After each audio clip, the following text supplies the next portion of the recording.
22절까지 말씀 교독하겠습니다. 마가복음 2장 13절에서 22절까지입니다.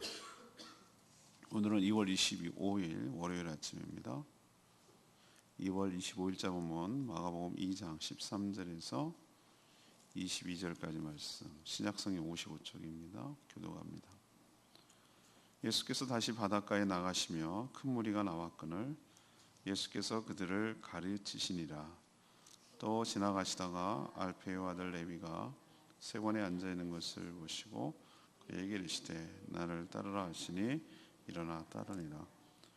그의 집에 앉아 잡수실 때에 많은 세리와 죄인들이 예수와 그의 제자들과 함께 앉았으니 이는 그러한 사람들이 많이 있어서 예수를 따름이로라. 바리새인들의 서기관들이 예수께서 죄인 및 세리들과 함께 잡수시는 것을 보고 그의 제자들에게 이르시되 어찌하여 세리 및 죄인들과 함께 먹는가? 예수께서 들으시고 그들에게 이르시되 건강한 자에게는 의사가 쓸데없고 병든 자에게야 쓸데있느니라. 나는 의인을 부르러 온 것이 아니요 죄인을 부르러 왔노라 하시니라. 요한의 제자들과 바리새인들이 금식하고 있는지라 사람들이 예수께서 와서 말하되 요한의 제자들과 바리새인들의 제자들은 금식하는데 어찌하여 당신의 제자들은 금식하지 아니하니까? 예수께서 그들에게 이르시되 혼인집 손님들이 신랑과 함께 있을 때에 금식할 수 있느냐? 신랑과 함께 있을 동안에는 금식할 수 없느니라. 그러나 신랑을 빼앗길 날이 이르니 그날에는 금식할 것이니라. 생배 조각을 낡은 옷에 붙이는 자가 없나니 만일 그렇게 하면 기운 새 것이 낡은 그것을 당기어 헤어짐이 더하게 되느니라. 새 포도주를 낡은 가죽 부대에 넣는 자가 없나니 만일 그렇게 하면 새 포도주가 부대를 터뜨려 포도주와 부대를 버리게 되느니라. 오직 새 포도주는 새 부대에 넣느니라 하시니라. 아멘. 예수님이 바닷가라 그래봐야 갈릴리 호수를 말합니다. 나가서 가르치시다가 세리 레위를 또 제자로 부르셨습니다. 그의 집에 많은 세리들, 죄인들이 모여서 예수님과 함께 식사하는데 바리새파 서기관들이 죄인들과 식사한다고 예수님을 비난했습니다. 예수님은 자신은 의인이 아니라 죄인을 부르러 오셨다 이렇게 말씀하셨습니다. 또 사람들이 왜 당신은 세리요한이나 바리새인들처럼 금식하지 않느냐라고 비난을 하자 신랑이 있을 동안에는 금식하지 않는다라고 하시고 세술은 새 부대에 낡은 옷을 새 옷을 낡은 옷에 붙일 수 없다. 생배 조각을 붙일 수 없다. 이렇게 말씀하셨습니다. 여기서 뚜렷하게 대조되는 것이 오늘 나오는데 새 것과 낡은 것, 세술과 헌 부대,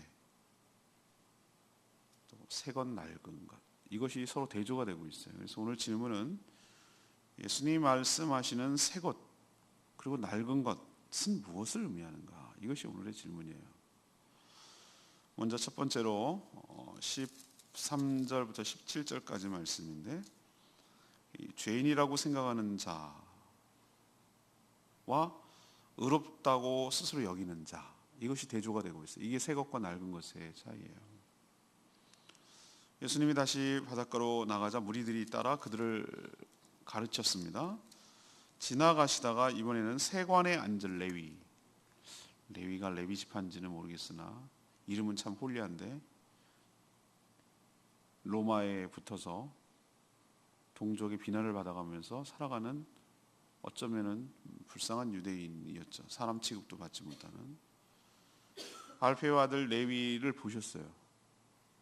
지난번에는 어부들을 부르셨는데 이번에는 세리인 레위를 나를 따라오라고 제자로 부르셨는데 그가 버리고 따라갔어요. 여러분 쉽지 않습니다. 이거 자기가 어쨌든 비난을 욕을 먹을 각오하고 난 이렇게라도 살아야 되겠다고 생각을 하고 그렇게 살아오는 것들을 내려놓고 간다는 거 이거 쉽지 않아요. 어부들만 귀한 게 아니라 사실은 이 알페의 아들 레위도 참 쉽지 않은 결정을 내린 거예요. 또 자기가 잘 섞일까? 나를 받아줄까?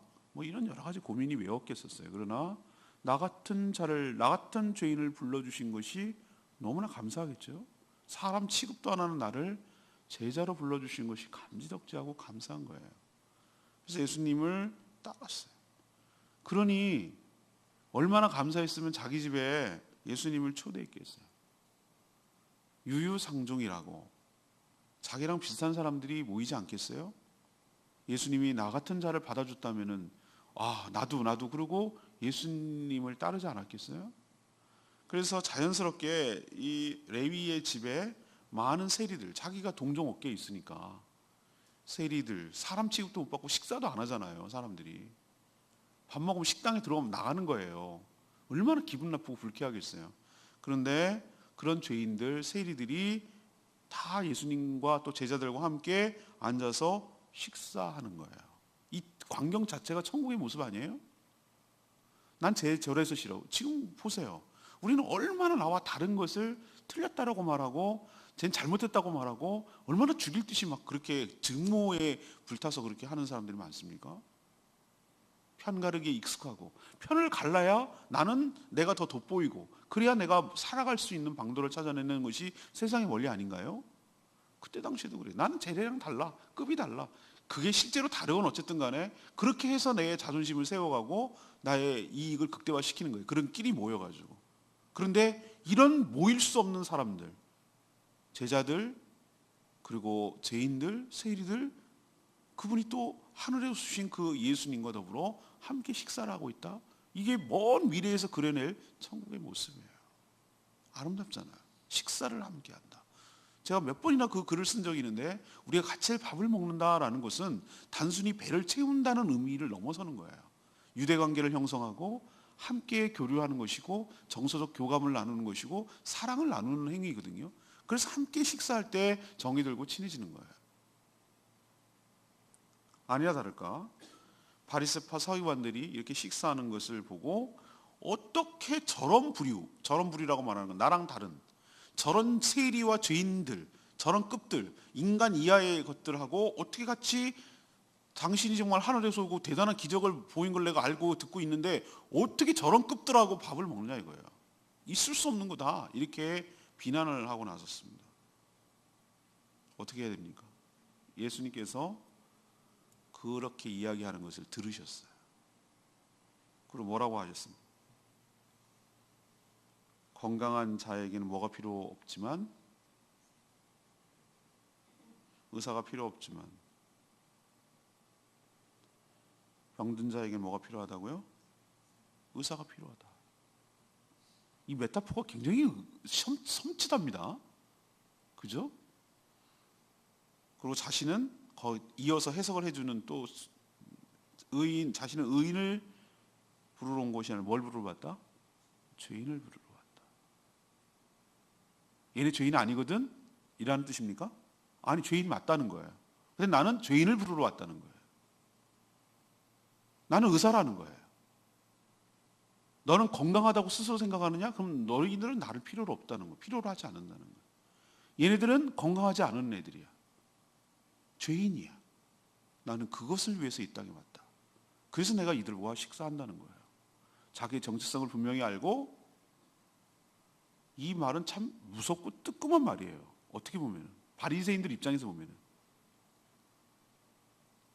죄인들과 어울려 식사한다 하고 비난하는 자들이 바로 건강하다고 스스로 생각은 했으나 자신은 의롭다고 죄인이 아니라고 스스로 의롭다고 생각했으나 사실은 예수님을 모시지 않고 영접하지 않는 참 무서운 죄인임을 은유적으로 비유적으로 말씀하고 있는 것이.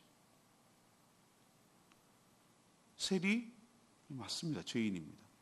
그러면 이들은 배척하고 없애고 그러면은 해결이 됩니까? 우리는 차이는 있으나 하나님 앞에서 또 다른 죄인에 불과하다는 것이죠. 또 다른 죄를 짓는 죄인에 불과하다는 것을 깨닫고 이런 죄인을 불러주신 하나님 은혜에 감사하고 동참해야 되지 않을까요? 이 세리라고 스스로 죄인이라고 생각하는 자들은 예수님을 환영하고 사람 취급해주는 자신을 감사히 여겨서 감지덕지에서 자신의 집에 초대하고 나 같은 자를 제자로 삼아주신 하나님은 내가 너무나 감사해서 자기 집에 예수님을 모셔드리는 거예요. 이게 굉장히 상징적인 의미 아니에요? 우리도 우리 마음 가운데 예수님을 모셔드릴 때 우리가 거듭나고 하나님의 자녀가 되는 줄로 믿습니다. 이 레위는 자기 집으로 예수님을 모셨어요. 이게 바로 올바른 반응 아닐까요? 이게 새 것 아닙니까? 자기 집에 모셔서 자기랑 비슷한 사람들, 이런 사람들을 함께 식사하도록 장을 여는 것, 이것이 새 시대가 되었고 새 것이고 새 술이라는 의미인 줄로 압니다. 그러나 어떻게 저렇게 저런 죄인들과 밥을 먹느냐고 비난만 할 줄 알았지 예수님을 모실 생각도 안 하고 함께 식사하는 것도 싫어하고 이런 자가 바로 낡은 것입니다. 우리는 낡은 것이 아니라 새 것이 되어야 될 줄로 압니다. 주님을 모셔드리고 주님께 감사한 마음을 갖고 더불어서 함께 식사교제하고 그리스도 안에서 한 공동체를 이루어가는, 천국을 맛보고 천국을 만들어가는, 이 땅에서 그것을 만들어가는 그런 역할을 하는 것이 바로 새 술에 새 부대에 넣는 작업일 줄로 믿습니다.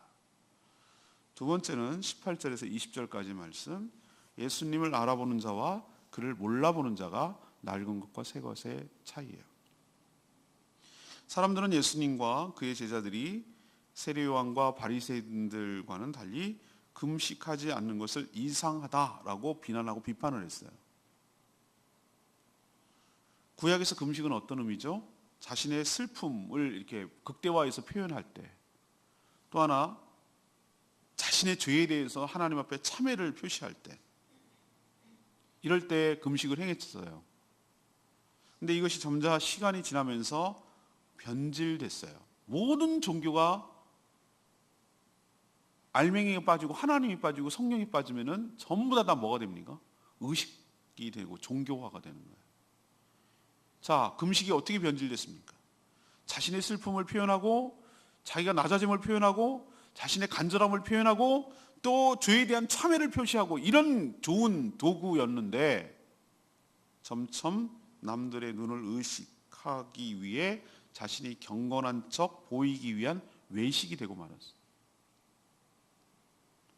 바리새인들은요, 금식을 어떻게 했는지 아십니까? 일주일에 2번 했어요. 2번. 월요일 날, 목요일 날. 그냥 하는 거예요. 이유 없어요. 무슨 간헐적 단식이라고 그러는데 아마 그런 거 아닌가 싶기도 하고, 모 당에서 맨날 릴레이 단식했다가 욕은 징창 먹고 그게 무슨 단식이냐고, 아침 먹고 5시간 기다렸다가 점심 먹는 게 그게 단식이냐고, 다른 사람은 다 그렇게 한다고 그렇게 참 하나님은 뭐, 그러니까 쇼하는 거, 쇼 보이기 위한. 그냥 바리새인들은 그래요. 왜 그렇습니까? 내가 너네들이랑 급이 다르거든. 나는 굉장히 경건하거든. 이거를 뭐 하기 위해서? 과시하기 위해서, 보이기 위해서.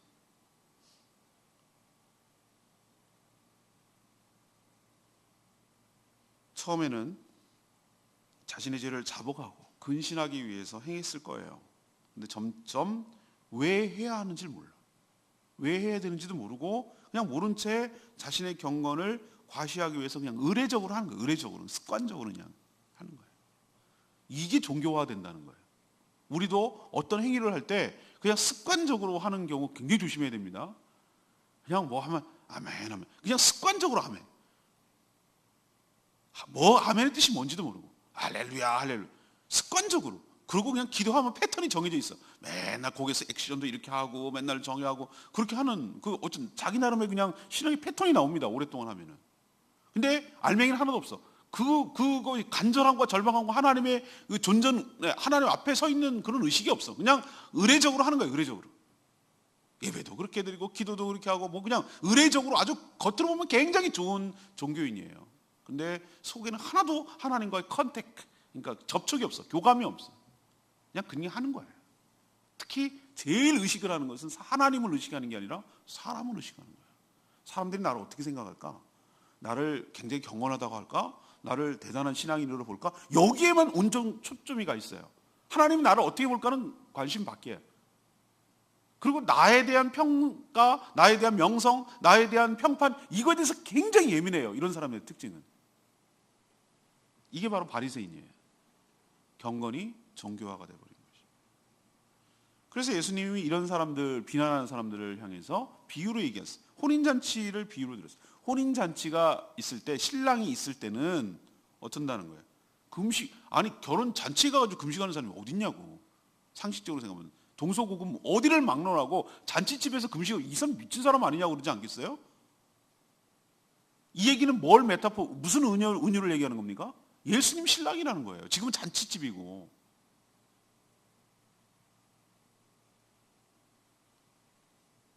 분위기 파악할 줄 알아야 된다는 거예요. 신랑과 같이 있을 때는 함께 기뻐하고 함께 즐기고 그래야 되지만, 예수님 뭐라고 암시를 주시냐면 신랑이 빼앗길 날이 올 것인데. 빼앗긴다는 것은 강제로 빼앗긴다는 뜻이거든요. 이건 자신이 어떻게 죽을지를 보여주는 거잖아요. 그럴 때 뭐 하라는 거예요? 그때는 금식하라고. 금식할 때가 있다고. 금식 자체를 하지 말라는 얘기가 아니라 좀 봐가면서 하라고. 이 말은 자신이 신랑인데 자신이 있을 동안에는 금식이 아니라 교제하며 그 은혜를 누리라는 뜻입니다. 자, 그러면 오늘 질문으로 다시 돌아갑니다. 새 것과 낡은 것은 여기다 갖다 대면 뭡니까? 예수 그리스도가 신랑임을 알고 그분과 함께 계실 때 함께 기뻐하고 즐거워하고 교제하는 자가 새 것인 줄로 믿습니다. 그럼 낡은 것은 뭡니까? 신랑이 맞는데도 신랑 되신 예수님을 알아보지도 못하고 분위기 파악도 못하고 잔치집에서 자기 혼자 경건한 척하느라고 난 금식한다고 동네방네 나발을 불면서 안 먹는, 정말 분위기 싸하게 만드는, 그래서 더 돋보이게 하는, 잔치집에까지 금식을 해서 안 먹는다고 생각하는, 그래서 내가 대단히 경건하게 보이려고 하는 외식적이고 의식적인 자가 낡은 것입니다.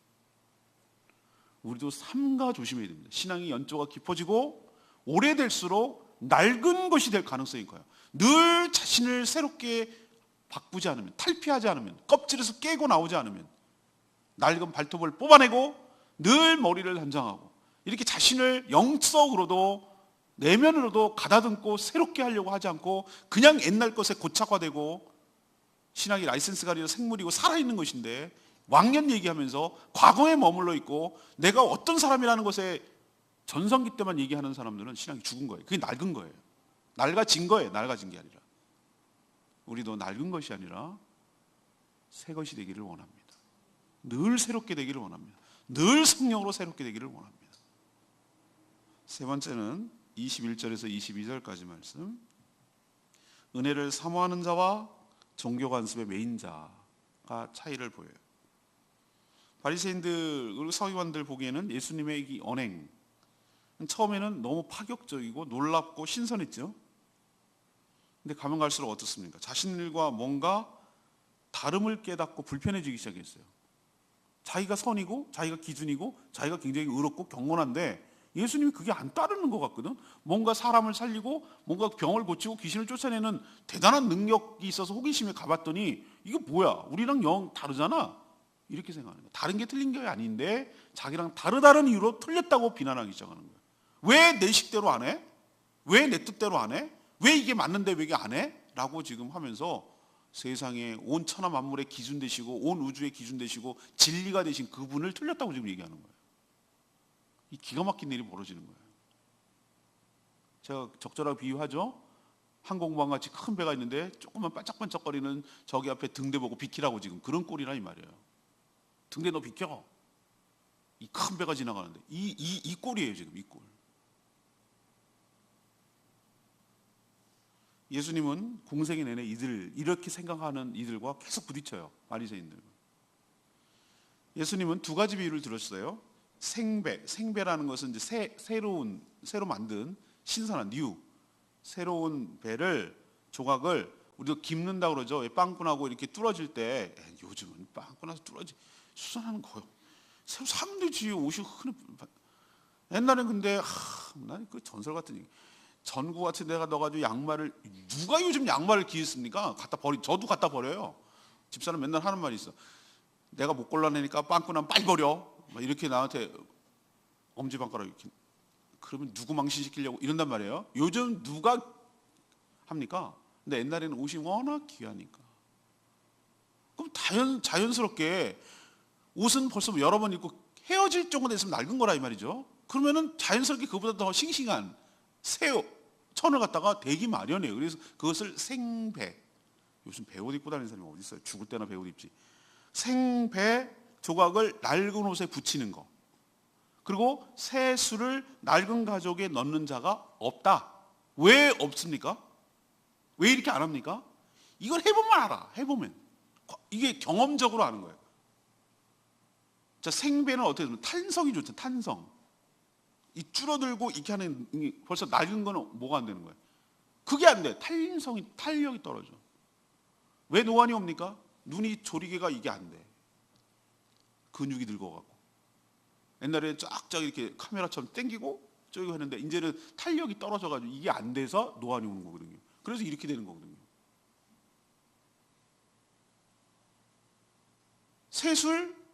새술은 발효가 되면 뿌글뿌글 하는데 낡은 가죽은 어떻게? 탄성이 떨어져. 탄성이.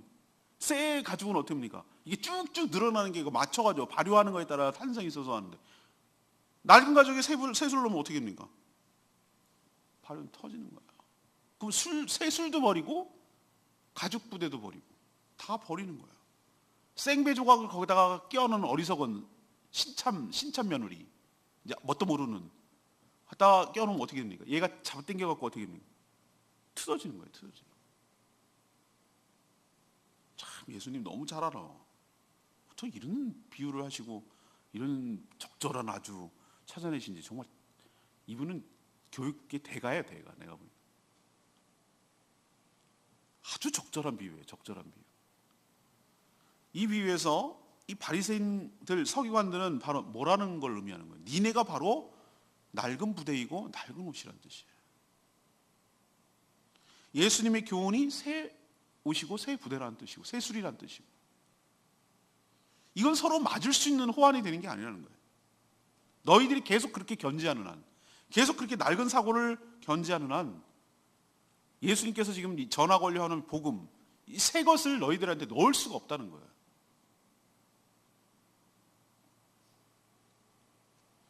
예수님은 은혜가 필요한 죄인들과 접촉하여 구원하려고 힘썼는데 이들은 스스로 의롭다 착각하고 죄인들과 어울리지 않음으로써 자신의 의로움을 지키려고 하는 전혀 다른 방식을 취했어요. 이렇게 한다고 해서 자기의 의로움이 지켜지는가? 아니에요. 의로움은 이렇게 해서 생기는 게 아니에요. 이건 얼마나 웃기는 건지 아닙니까? 도토리 키재기입니다. 남들이 보면 이렇게 보면은 정말 걔가 걔고 그거거든요. 우리가 보면은 정말로 얼마 차이도 안 나요. 하나님 모시기 그렇다는 얘기예요. 근데 그 밑에 있는 것들은 말이죠. 내가 더 크거든. 내가 더 하거든. 얼마나 하나님 눈을 뭐 기가 막히겠냐고. 의로움은 얼마나 의롭겠냐 이 말이죠. 하나님 보시기에. 구원에 미치면 아무도 하나님의 의로움에 미치지 못하는데 모두 다 죄인인데 내가 쟤보다 더 의롭거든. 좀 제발 좀 웃기는 소리 하지 말아요. 난 감옥에 간 적 없거든. 세상 사람들이 다 왜 내가 죄인이라는 걸 인정하지 않는? 나는 죄인이 아니라고 생각해요. 뭐가 죄인이 아니야? 들키지 않았을 뿐이고 감옥에 안 갔을 뿐이지 얼마나 죄인이라는 것을 인정하고 싶지 않아요. 그리고 자기 의롭고 굉장히 도덕적이라고 생각해요. 이런 낡은 사고로는 구원을 받을 수가 없거든요. 그러나 죄인들과 세리들, 오늘 나올 레위 보세요. 내가 얼마나 죄인이라고 생각했는지. 나 같은 자를 불러주신 게 감사하고, 그러니 예수님을 초대하고 모셔드리고 비슷한 사람들을 초대해서 식사하고 그러지 않겠어요? 이게 바로 은혜의 의식 아니겠어요? 하나님의 사랑, 하나님의 관계를 종교라는 틀에 막 꾸겨 넣는 사람들이 이 낡은 사람들이에요. 이들은 껍데기만 남고 생명을 잃어버렸어요. 그냥 껍질만 있는 거예요. 이들은 이런 식으로 살면 곧 터져버릴 낡은 부대에 불과하다는 것을 예수님이 보여주고 있는 줄로 압니다. 우리도 낡은 종교 관습에 매여서 습관적인 신앙생활을 하지 않기를 원합니다. 늘 신선하게 들어오는 하나님의 은혜, 주님께서 주시는 그 은혜를 사모하고 그 은혜 안에 거하는 저와 여러분 되기를 소망합니다. 레마 말씀이 전 17절 말씀, 건강한 자에게는 의사가 쓸데없고 병든 자에게라 쓸데있느니라. 나는 의인을 부르는 것이 아니라 죄인을 부르러 왔다. 예수님이 말씀을 부드럽게 하셨지만 알고 보면 참 무섭고 두려운 말씀이에요. 구원의 결정적인 걸림돌이 자신은 결코 죄인이 아니며 괜찮은 의인이라고 착각하는 게 이게 구원의 가장 큰 걸림돌이에요. 그런 자는 예수님이 필요가 없어요. 필요 없죠, 당연히. 자기가 의롭다고 생각하는데. 구원의 시작은 자신이 구제불능의 죄인임을 직시하고 또 시인하고, 자신이 구원받을 수 있는 유일한 길은 오직 예수 그리스도 뿐임을 알고 그를 믿고 영접하는 것밖에 다른 방법이 없어요. 병든 자는 의사이신 예수님이 너무 감사하고 고쳐주신 그분의 은혜가 너무 고맙죠. 근데 나는 병들지 않았다고 생각하는 자는 예수님을 찾지 않죠. 사실 알고 보면 더 큰 병이 있는 것이죠. 우리도 주님의 은혜에 감사하고 주님을 늘 찾아 우리가 고침받고 새롭게 되고 새 삶을 살아가는 저와 여러분 되기를 소망합니다. 오늘 질문이 뭡니까? 새 것은 무엇입니까? 그러면 거기에 비교해서 낡은 것은 무엇입니까? 이것이 오늘의 질문인데, 죄인이라고 생각하는 것, 이게 새 것입니다. 아니고 스스로 의롭다고 생각하는 것, 이게 낡은 것입니다. 또 예수님을 알아보는 것, 예수님이 의사이고 예수님이 신랑인 것을 알아보는 것, 이게 새 것입니다. 예수님이 누구신지도 몰라보고 배척하는 것, 이게 낡은 것입니다. 늘 은혜를 사모하고 은혜에 감사하는 것, 이것이 새 것입니다. 종교의 관습에 맞아서 자기 틀에 안 맞으면 배척하고 비난하는 것, 이게 낡은 것입니다. 여러분은 새 것이 되고 싶습니까? 낡은 것이 되고 싶습니까? 새 것이 되어서 새롭게 살아가는 저와 여러분 되기를 소망합니다. 오늘 말씀 붙들고 우리 아까 불렀죠? 920장 가서 제자 삼으라, 우리 힘차게 부르겠습니다.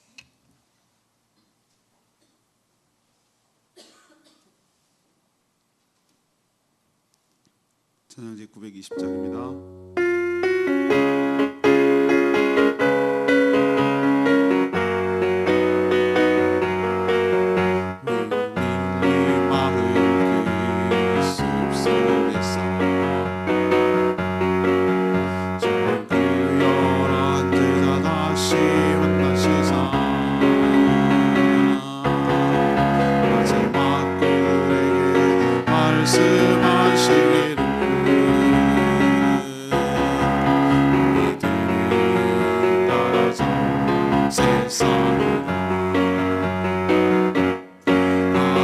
제사 삼으라. 세상 많은 사람들이 세상 모든 영혼이 내게 달려나니 가서 제사 삼으라. 나의 길을 가르치라.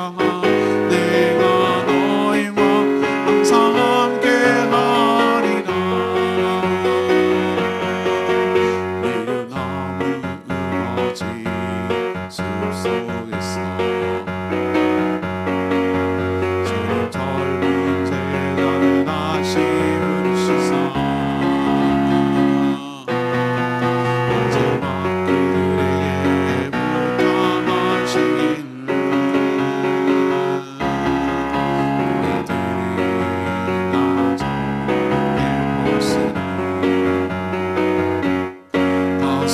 제사 삼으라. 세상 많은 사람들 세상 모든 영혼이 내게 달려나니 가서 제사 삼으라. 나의 길을 가르치라. 내가 너희와 항상 함께 하리라.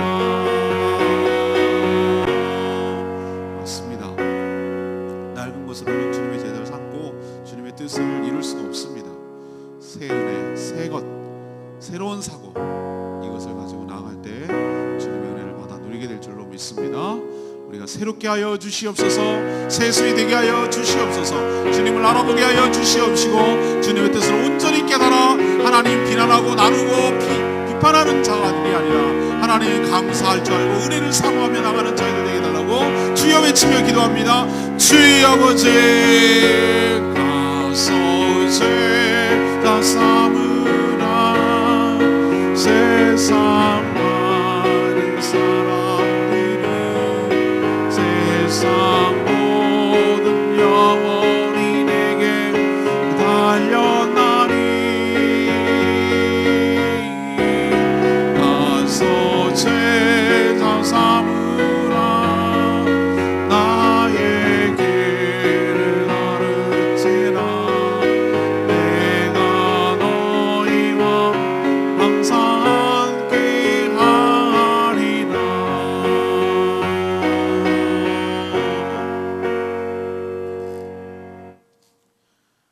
하나님, 저희가 낡은 옷이나 낡은 가죽 부대가 될까 두렵습니다.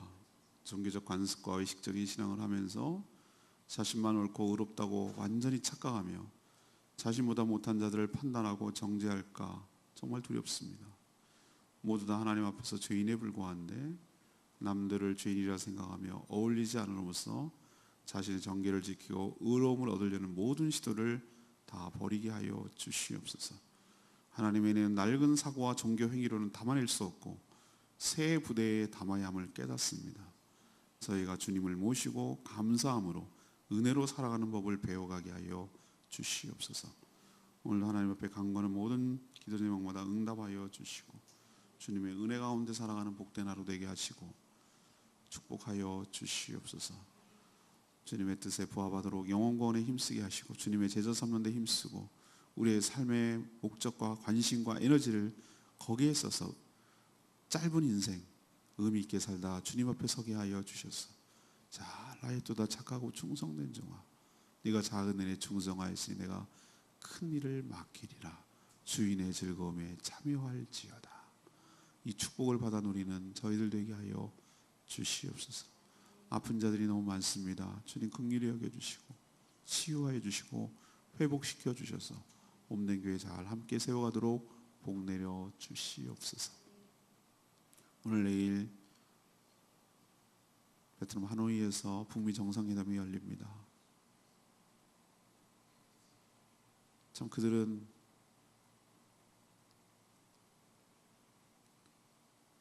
한 나라의 수장이지만 하나님 그 역사의 물꼬를 트시는 분은 하나님이신 줄로 믿습니다. 그들은 자기가 결정했다고 생각하지만 그 생각과 마음과 말을 주님께서 주관하여 주시고 그래서 이 나라와 이 민족이 분단된 지 70년이 훨씬 넘고 전쟁까지 했고 적대관계로 경쟁하고 살아왔는데 더불어 함께 살 수 있는 길이 열리게 하여 주시옵시고 우리의 분단을 이용해서 자기 이권을 챙기려는 주변 강대국들 하나님께서 다 물리쳐 주시고 저 북한을 해방시켜 복음이 들어가게 하시고 저들이 독재에서 해방되어 진정한 자유를 누리며 복음을 듣고 영적으로도 해방되게 하여 주시옵소서. 주님께서 역사의 주권자이심을 고백합니다. 하나님이 선한 뜻대로 이루어 주시옵소서. 주님께 모든 것 맡기옵고 예수 그리스도의 이름으로 축복하며 기도합니다. 아멘. 이 한 주간도 주님의 은혜 가운데 살아가게 되기를 축복합니다. 오늘 10일 생방송하니까 많이 참여해 주시기 바랍니다. 기도하고 충분히 기도하고 시작하겠습니다.